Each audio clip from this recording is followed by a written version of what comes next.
Hello everyone, this is just a dad. Today I'm going to show you how to install these 4-inch Govee lights. Here I've got one already installed. So here I got an older one. This, you tend to get wasp nests and stuff in there. So I'm going to take that old can light out and we're going to put the Govee in. So you may want to have some wasp spray handy, but these things can really get some big nests in them. Ooh boy.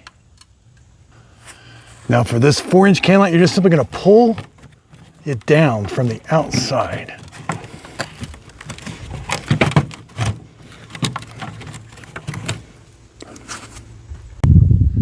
Sometimes it helps if you twist it a little bit. Now see?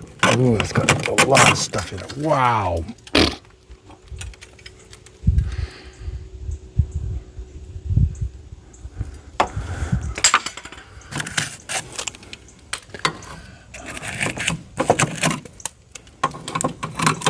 All right, so now we can just plug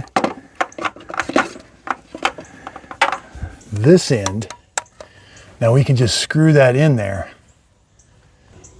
Okay, so that is screwed in there. Now there's a little seal in there and it's got these little ears. You simply just push it up and it stays right in place. Now the wasps and the spiders cannot go in there and make a nest.